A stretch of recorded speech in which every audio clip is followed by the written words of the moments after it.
Hello, welcome to the first episode of our Get Organized for Life podcast series. I'm your host, Pat DePalma, productivity and organization expert and owner of Organized for Life in Wilmington, Delaware. In our series, we'll be talking about productivity, organization, and time management, how and why to simplify your business and your life, and to more effectively manage all those things that you have to do. We have some great topics prepared, and from time to time, we'll have some guests. But we also want to hear from you. What questions would you like answered, or what would you like us to talk about in future episodes? If you have a burning question or a topic you'd like us to talk about, just send an email to podcast@organizedforlifedelaware.com, and we will do our best to address it on air.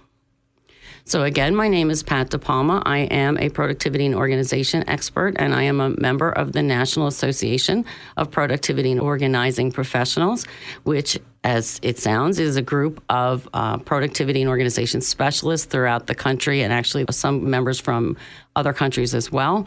We have continuing education that we are able to take through the organization, and we get a lot of benefits as well. So for our first episode, I thought I'd let you in on a little secret. Getting organized is simple. We can all understand it, right? Clear out your clutter, organize what you have left, and keep it that way. Simple, right? But it's not easy. There are many reasons why we find it difficult to get organized. And so we ask ourselves, well, why bother, right? What is the big deal about being organized? What is that going to do to improve my life? And well, there's actually a lot of things it's going to do to improve your life. If you are organized, you will spend less time on the things that you have to do, giving you more time for the things that you want to do. There are all sorts of statistics that show how much time disorganization costs us. We spend 1 year of our lives looking for lost items. Did you know that if you got rid of excess clutter, you could eliminate 40% of the housework in your home? Did you know that 30% of all employees' time is spent trying to find lost documents and missing information? Workers actually spend an average of 14 and a half hours a week. That's almost 2 working days, checking, reading, arranging, deleting, and responding to email. Generally, when email management is not actually the primary job that they've been hired for. And if you're organized, it actually will save you money as well. I mean, obviously, if you buy less, you will spend less. A lot of times, too, what we do is we know that we have something that we need and we can't find it, so we run out and buy it again, costing us money that we don't need to spend. And more than 9% of U.S. households rent a storage unit at an average cost of over $90 a month. And actually in the Wilmington, Newark area, that figure is a little bit higher, around $110 to $125 a month. And most of what we have in this storage unit is stuff that we probably don't really need. And maybe one of the biggest and perhaps one of the biggest reasons and perhaps less understood reasons will reduce your stress. You know, when you are organized and your life is running smoothly, a lot of that low-level stress that we sort of take for granted will go away. 1/3 of business professionals in the U.S., Britain, and Asia say they've suffered from stress-related health problems brought on by too much information. You know, they have information overload, and it's stressing them out. You know, we tend to recognize all the big stressors in our lives, right? But we don't necessarily recognize the toll that all of these little daily annoyances can take on us. You know, fighting with overfilled drawers, cabinets, closets, not being able to find our keys when we're ready to leave the house. All those sort of things kind of have this low-level stress effect on us. And if you are organized and don't have those things, you will feel a lot less stress. So, you know, if it's so great to be organized, why don't we all do it, right? Why aren't we all organized?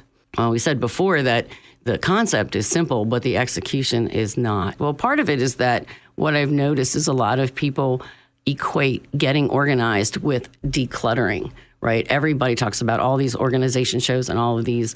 Most of them focus on the decluttering aspect, but that is actually just the first step in getting organized.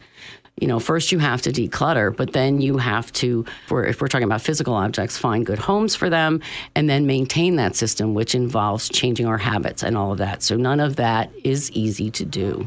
Also, a lot of people, you know, they just don't know how, right? That no one's really ever taught them how to be organized. Maybe they didn't see that as they were growing up.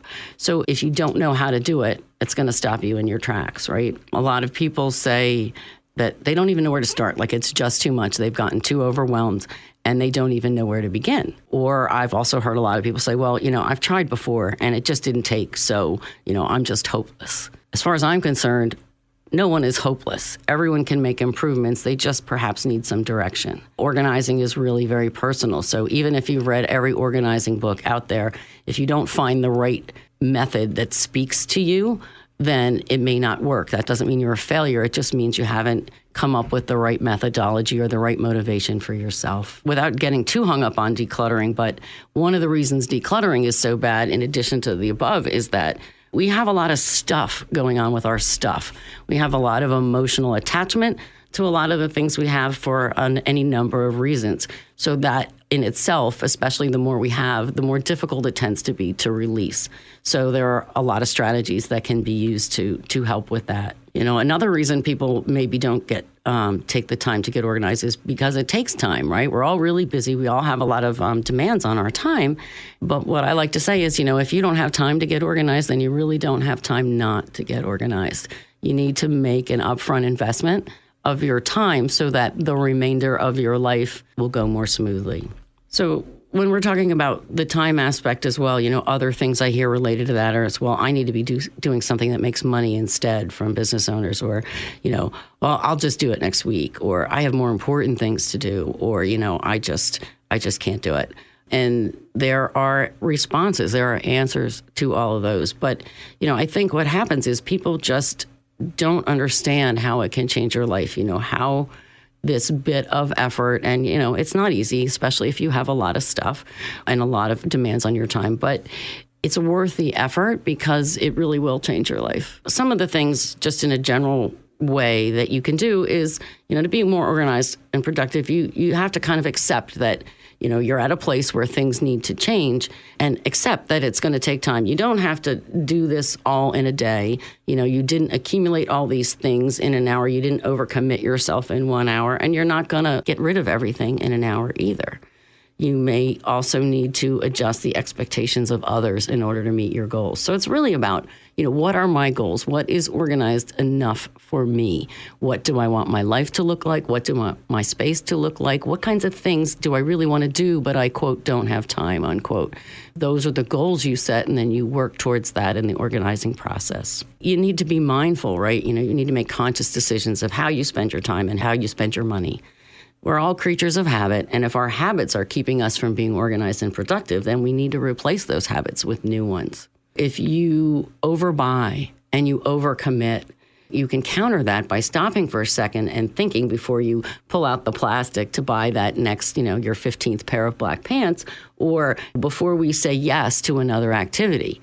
Stop and ask yourself, do I need this? Do I love this? Will I use it? Do I have space for it? With your time and your obligation, you say, well, will saying yes to this activity further my goals? Or is it going to keep me from doing something else that's really more important to me? Because that's really what it is. We want to please other people. We don't want to miss a party.